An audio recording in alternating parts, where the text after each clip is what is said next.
Hello everyone, welcome back to the NPTEL course Role of Craft and Technology in Interior Architecture. Today we are going to discuss module number 16 and we will be discussing some best studies related to the craft sector. So we will be talking about best studies which focus on craft and technology and interior architecture, and we will see some examples and they are from the different parts of the world. Basically we will try to understand the craft sector of different countries and what is the significance of this sector and what kind of craft activities and training modules do they follow. And we will see of course some references for our further understanding. So this is a sort of a diagram or an infographic that talks about Finnish creative and cultural industries. So if we talk about the Finnish industries, they focus heavily on textiles, woodworking, there is glass crafts that we see in the Finnish context, and there are a lot of creative designs that they come up with, explorations and new innovative methods, also sometimes the composite material exploration, and we see some resin crafts also. And there are a lot of business models and services that have been developed to take care of the craft sector and to take care of the capital investment, to take care of the infrastructure and funding, and to also market and disseminate these craft forms so that there is less pressure on the artisans and the craft persons and they get enough returns and there is livelihood security for them. So it is known for the good craft practices and it's a very important part of creative industries and Europe's creative economy. So creative industries and cultural industries, that is also a small focus of our subject. And the craft industry here is seen as an important source of jobs, entrepreneurship and sustainable employment in cities, towns, villages as well as the remote rural areas. And then there is a contribution to wider economy, not just art craft sector, but to a wider economy like tourism, food, design, cultural experiences. So it has been looked upon as an industry and how it can really contribute to the wider economy. Further ahead, here we are talking about the Japanese creative and cultural industries, and we see a mention of lot of different activities and art and craft forms. So here we see architecture on the top, and both traditional and modern Japanese architecture, they are really famous in the world. And what is so interesting about their modern architecture is also that they take and draw upon learnings from their traditional architecture, and there is a sort of a symphony that can be seen. There is so much association with nature, there is so much crafting of space and the kind of experiential quality that gets generated, that a lot of people look up to Japan for understanding the principles of making and to see through its architecture and understand the entire process that is involved. So, and we see bonsai, there is calligraphy, there is contemporary art, dolls making, about the landscaping in gardens of course. So many of them over here. There is origami. So we see all these different kinds of art craft interior architecture forms, of course now, which have been also identified as creative and cultural industries. So that's what we see in Japan. And talking about European creative and cultural industries, the larger umbrella of Europe, again they are a very important part of the European cultural identity and they have been given a lot of significance that is associated with their culture, tradition, identity. And we see a lot of emphasis on textiles, there is metal working, a lot of ceramics and glass crafts, and of course there is this woodworking craft that we see. It's also an important part of creative industries and Europe's creative economy, all these craft forms that we see here. And again, important source of jobs, employment creation, contributing to the GDP and economy, wider economy. And European craft education. So what is important is that for them, the craft education and training is also very important, and there are a lot of models, that they follow, where within the academia and curriculum there is a lot of emphasis on enhancing and developing these skills of making to give the vocational training. And it really makes a difference, because right at the education level, if these skills and training components are introduced, then of course the professionals that come out, the students that learn from there, the vocational skills that get developed, and the kind of models where the artisans and the craft persons also are involved within the teaching and the curriculum system, that kind of exchange and knowledge gain, that's going to help everyone, and the craft industry as a larger umbrella is going to flourish. So it's an interesting model that other countries can look at. Talking about Europe further, it boasts of 25.3 million non-primary private enterprises, out of which 99.8% are craft and small and medium-sized enterprises. So huge number. Craft trades play a significant role in most of the European countries. The crafts and small businesses employ more than 66% of Europe's workforce. So it's a very important sector for them. The turnover of craft industry ranges from 25% to 55%, and therefore they put a lot of importance to this sector. Talking about Asia, the Asian manufacturing industry is highly diversified, comprising of several establishments engaged in different kinds of manufacturing of pottery, ceramics, clay pieces, paintings, there are sculptures, there is metal craft, antique furniture, antique jewelry, gems and stones. Of course, there is a mention of textiles. There are very rich textile traditions in Asia. There is paper craft, there are a lot of toy making, there are leather based products. So there are different kinds of manufacturing processes, there are different kinds of products that are involved, there are different kinds of craft forms that we see when we look at Asia as a case. Now talking specifically about India, so right from the earliest mention of dwelling and the Indian way of life in the Vastu Shastra to the British India, including varied foreign influences, the interior and furnishing developed and altered in India. So starting from the Vastu Shastra, our own traditional system or the science of dwelling and architecture, and then there are a lot of foreign influences that happened. So there have been alterations, there have been a lot of changes that we see in the space making, interiors as well as furnishings. So there has been a transition of indigenous Indian interiors to the eclectic and hybrid interiors, which were influenced by French, Portuguese, Dutch, Muslim and British invasions. And right from the Indus Valley civilization, we have been seeing and reading about the traces of brick structures adorned with the metal objects of copper, bronze, lead, tin, and they were exquisitely handcrafted. There was so much knowledge involved about the material culture and how to incorporate that knowledge within the milieu of space making, whether it's a product or an object of daily use, or it's a sort of a structure, or the kind of a built form where one inhabits. Interior home design as a distinct concept and practice emerged in 18th century. The terms interior decoration and interior design, they were introduced in India much later. We have a repeat of slide here with some bold markings, so we have already discussed this. The highlighters are going to help understand the key takeaways from here. So when we talk about India, we will discuss later also elaborately what does craft sector mean to India and what are different perspectives and definitions. But to understand the overview right now, this sector may best be defined as pertaining to items made either totally or partially by hand, significant for their utility and or decorative value.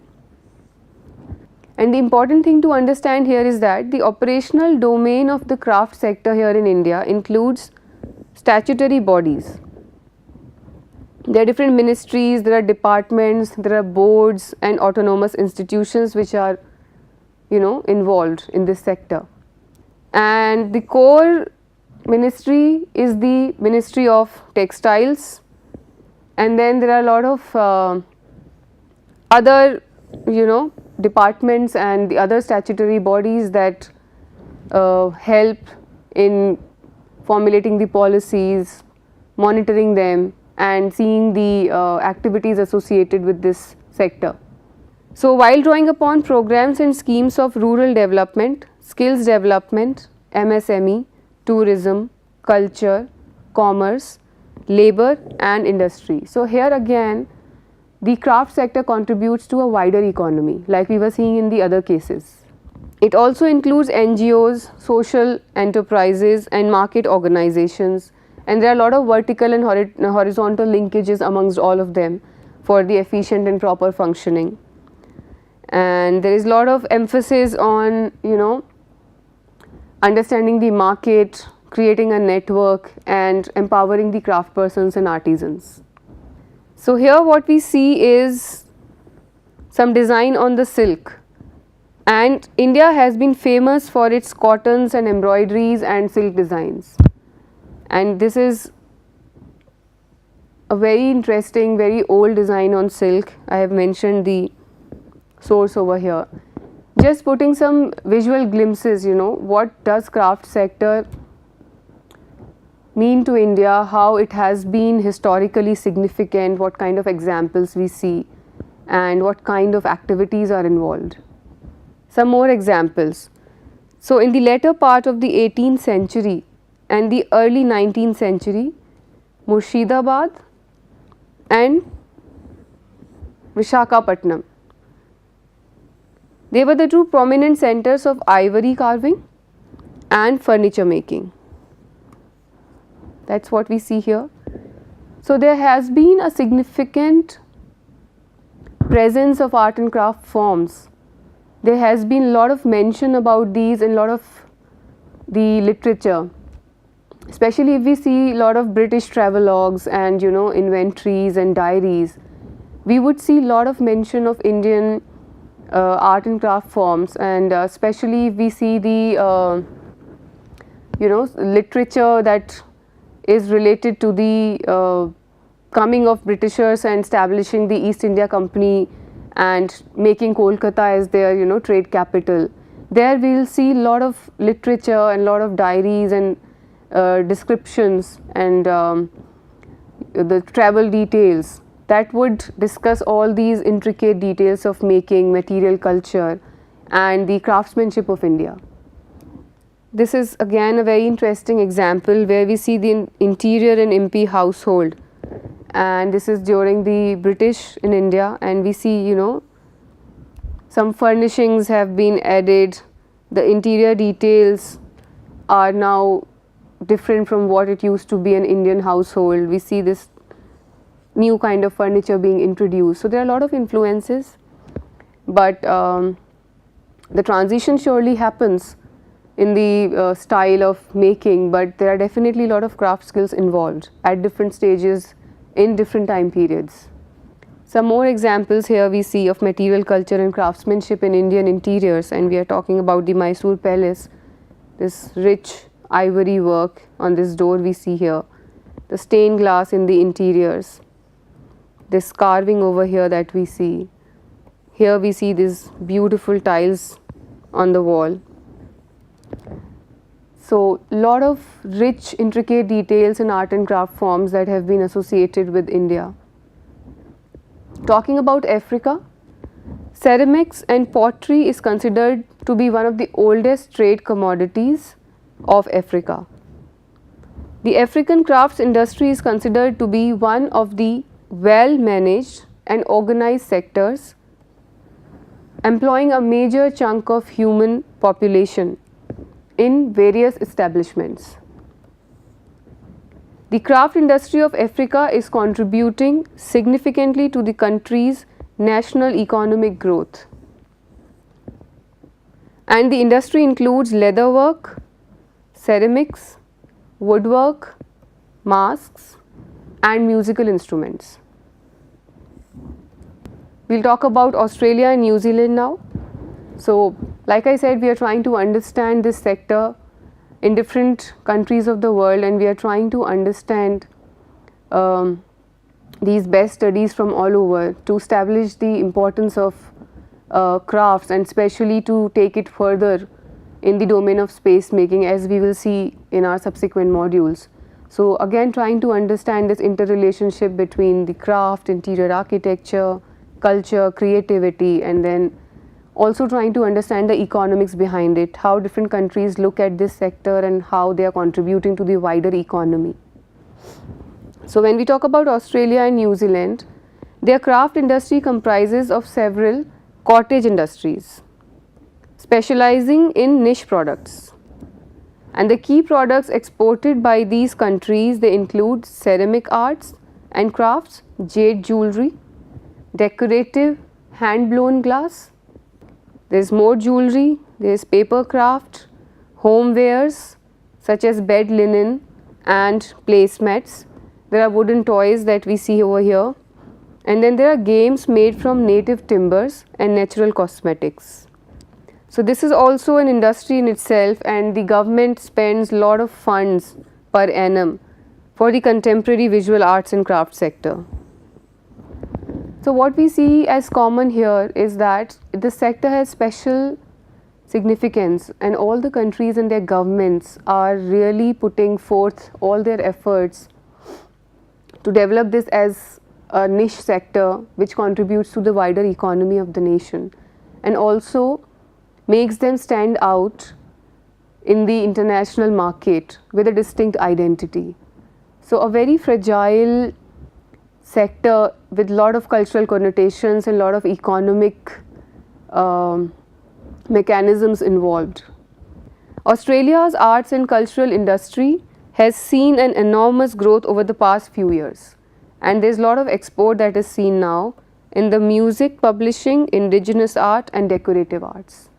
Talking about America and Canada, the American craft market is one of the largest and most important markets for craft in the world.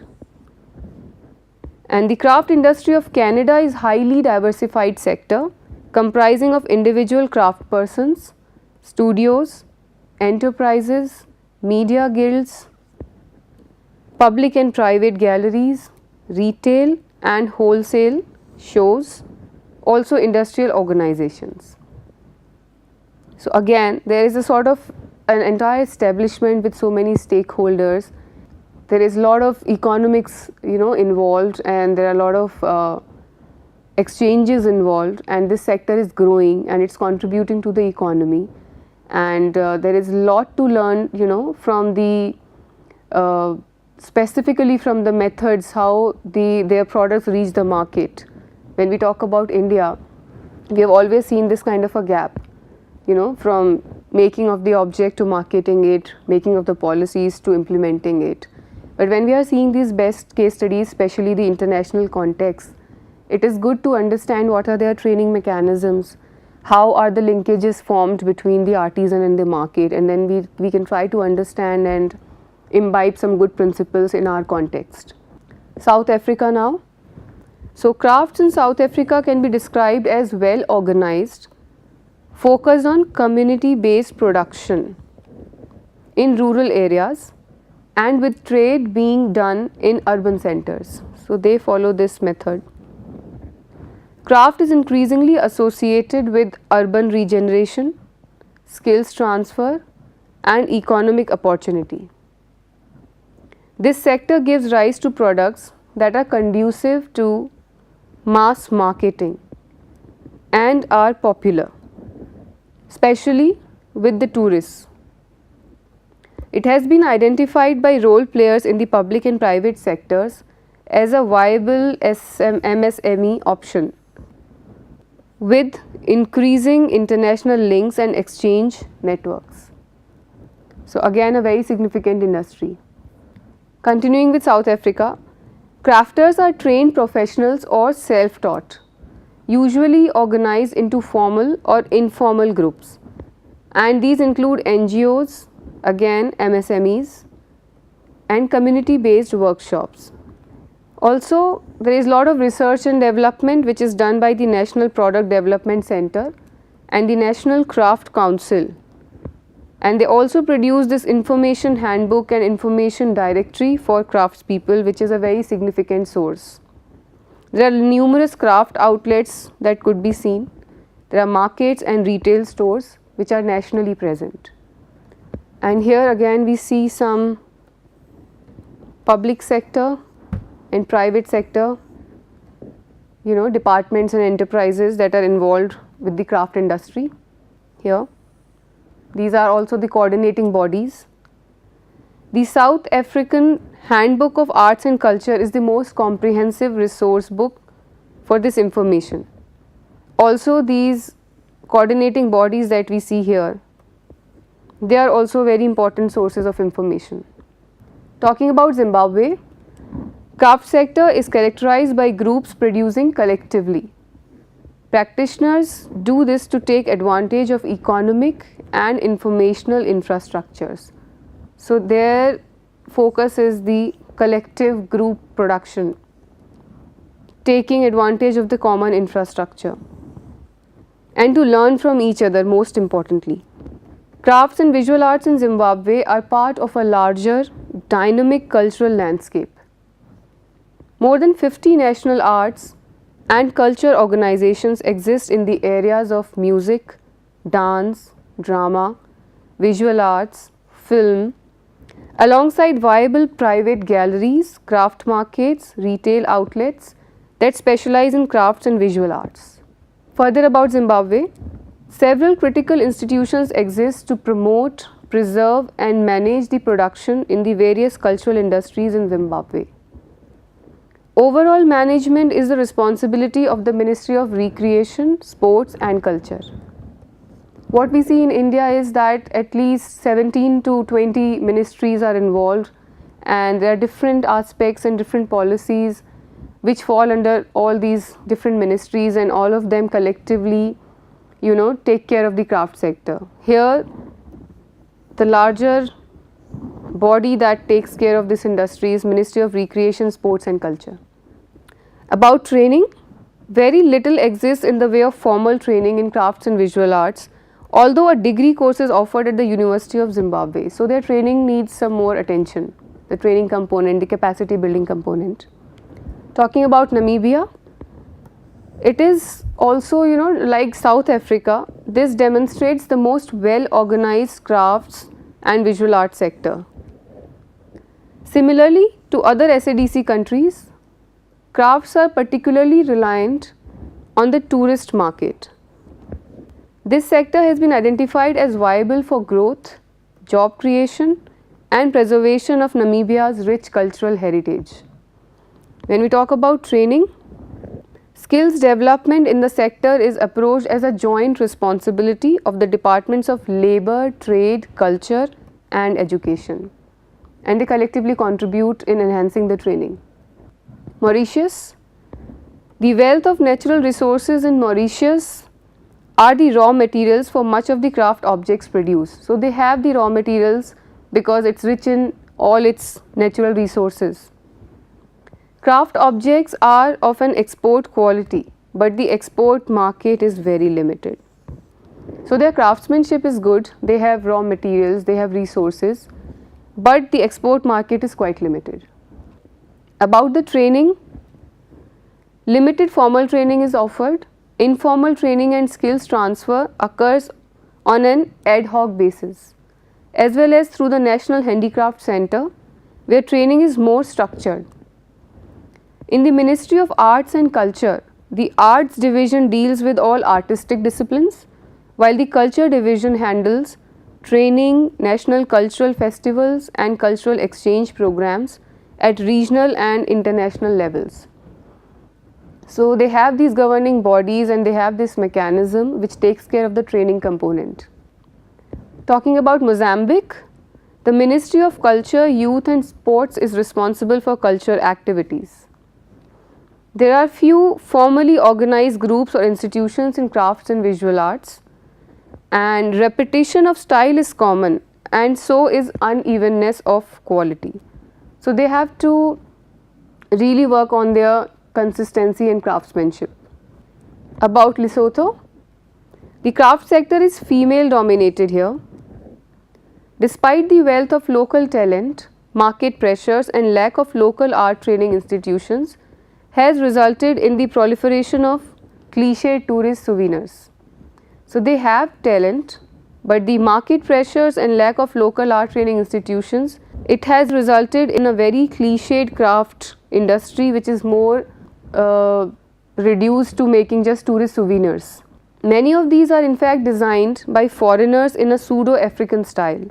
One needs to look hard for craft items that are innovative or reflect the results of a developing tradition. In terms of training, the strongest foundation for the arts, so there are not many foundations and institutions and universities which offer the training, but there is some presence. So the training institutions, if they are established and there is more training and capacity building, the sector would improve here. Swaziland, craft oriented operations comprise a key segment of the economy here, producing a diversity of goods for local and export markets both, while providing employment and generating income. It broadly falls into two categories here: formal craft sector and informal craft sector.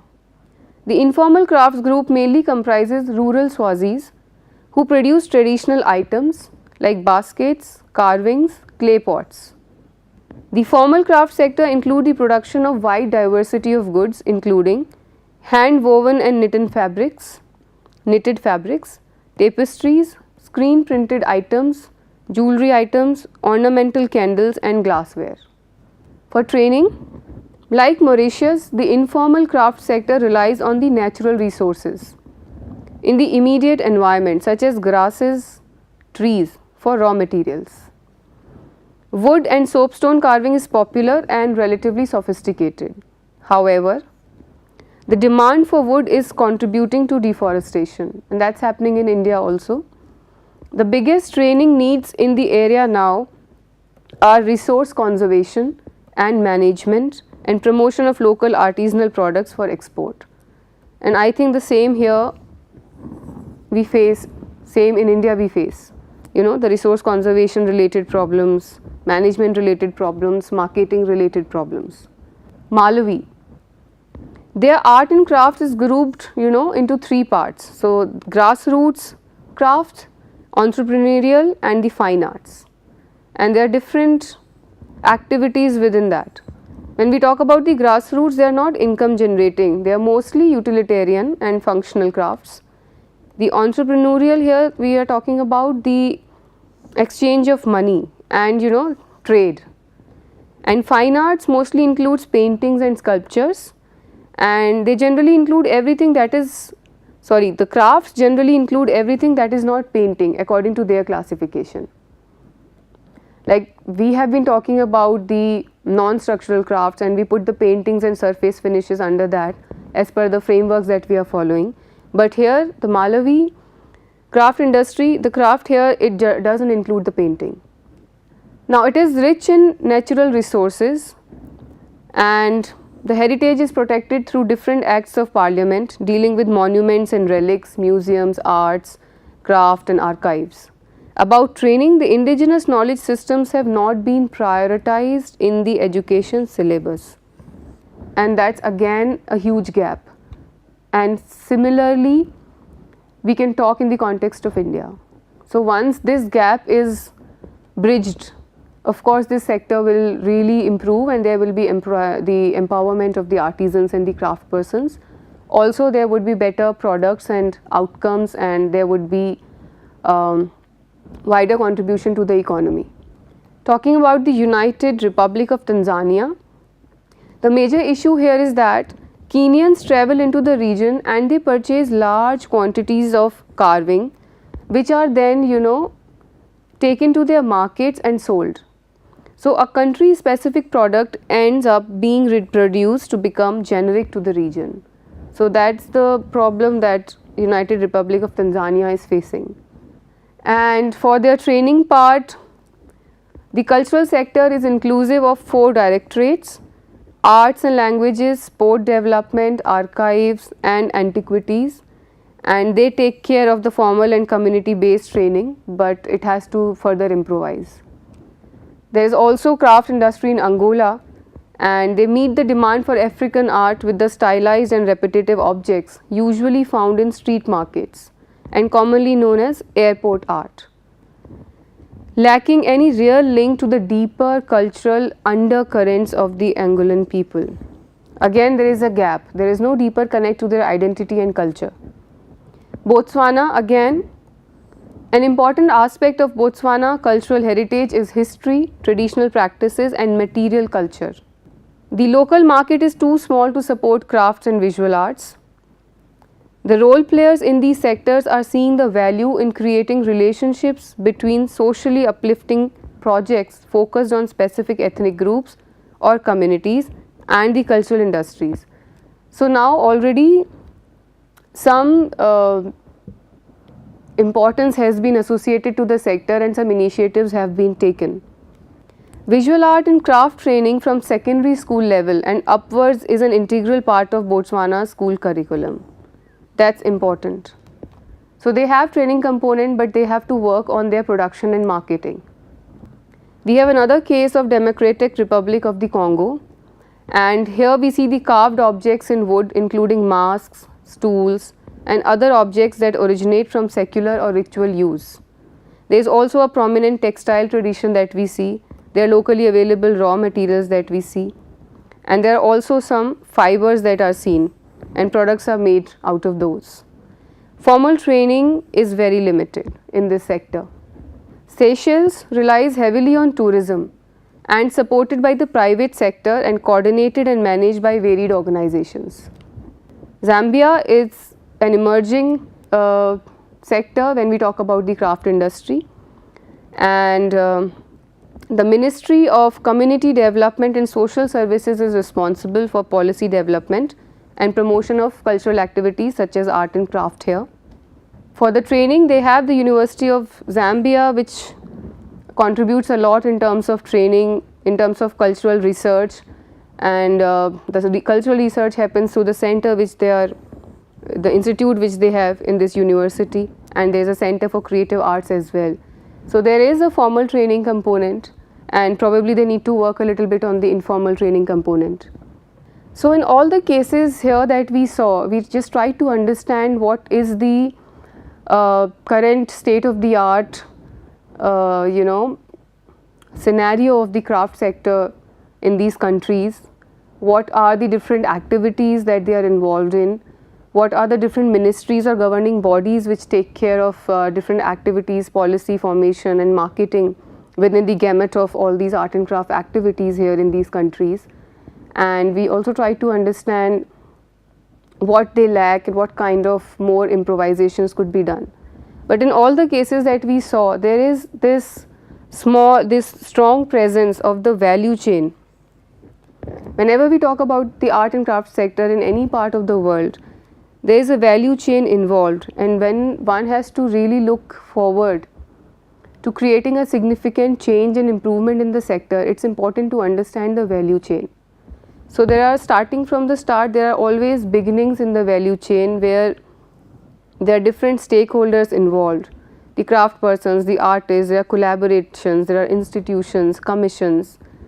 Then of course the next important step is production, where the place of production is important, whether it's done in their own workshops, at home, in factories, studios, what kinds of tools are used, have they been upgraded, what is the material culture involved, who are the people who are involved in the production, what is the process. Then the circulation once the production is done, who all are the agents, managers and the people who are involved in circulating the produced items.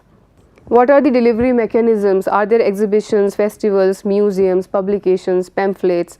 Is there e-commerce involved? Is there journalism involved? And then there is the audience reception. What is the critique? What is the assessment? How is the monitoring done? Who all are the visitors, and what are the donation boxes generating, and community, how it is responding, the collective groups, how are they responding, what kind of seminars and conferences addressing this issue. So, to understand this value chain is very important, whatever be the study that we take, whichever be the craft sector that we talk about in the entire world. So, once we understand this value chain and the important stakeholders, it would become slightly clear how to really address this sector and how to take further advantage of it and see it as an economic activity. And slowly, in the subsequent modules, we will talk a bit about these policies and gaps. To end, I would just like to quote, "Proficiency in a craft is essential to every artist. Therein lies the prime source of creative imagination. Let us then create a new guild of craftsmen without the class distinctions that raise an arrogant barrier between craftsmen and artists." In fact, I would like to call it a craftsperson, which of course includes the women as well. So, next we are going to see some case studies from Gujarat and some references now. So, the Asian craft industry that we saw, some examples that we had put in, this is the specific reference, and there are more that we see over here. These are some very important references. We were discussing about the different countries and their craft sector. So, these have been very important references for me to understand and put them collectively for you. And now the consolidated general literature that we have been covering.